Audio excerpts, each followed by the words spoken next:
Hey everyone, we're taking a look at Star Watching Terrace in normal mode. If your guild's DPS is a little bit lower, you might want to check out the adventure version of this video when I put it out, because that will include all the mechanics. Here I admit we do skip mechanics because our DPS is a little higher. Up first in the background you'll see a yellow circle. Just move out of the AoE circles when you see them. And then after that we're going to get a seed. And so you'll see red text above this person's head and the purple circle. They're just going to want to move out just away from the raid. Because of the tank stacks, you will need 2 to 3 tanks if you are a lower DPS group. Here we're just using 1. Now also here you'll notice that the boss will attack the nearest players.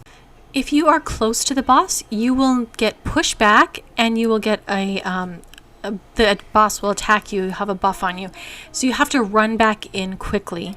So here you can see I'm going to get knocked back when the boss does his attack, and I have to run back in quickly. At the same time, the boss will attack the furthest players. So if you get attacked and you're close in and you don't move back in, you'll get hit by 2 attacks and you'll be killed.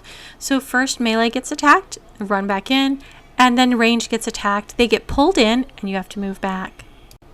Okay, at this point you're going to see circles around the room with various symbols in them. Now make sure you kind of remember where these symbols are, because you're going to get a buff on your screen now that shows you which symbol you have to stand in.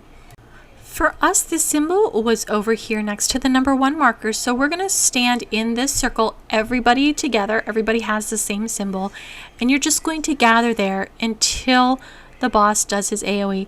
Now if we were in the wrong one or not in a circle, at this point everybody would be turned to frogs and you just are kind of hopping around getting killed by the boss. So it's really important to kind of gather in the correct circle.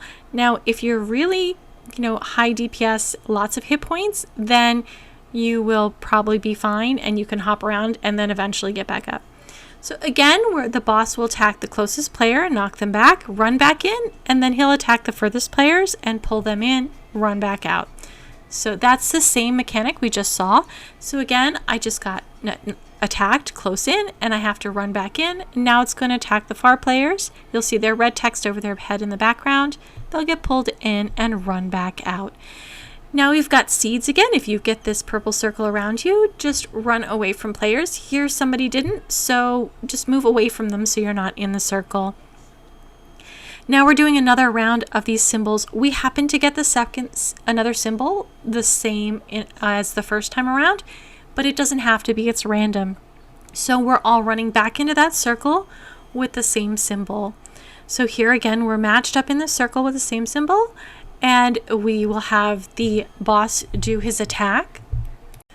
Again, if we were in the wrong spot, we'd all get turned into frogs and be kind of hopping around. The first time I did this dungeon, I actually couldn't see the circles, which made it really challenging.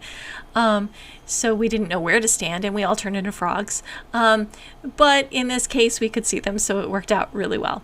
Now, again, the boss will attack the nearest player. You'll see that there, and I'm going to get pushed back with red text over my head. If I stayed out and didn't run back in, I would get hit by the second attack for the far players, and I would die. So it's important to move back in. Now he's repeating this again.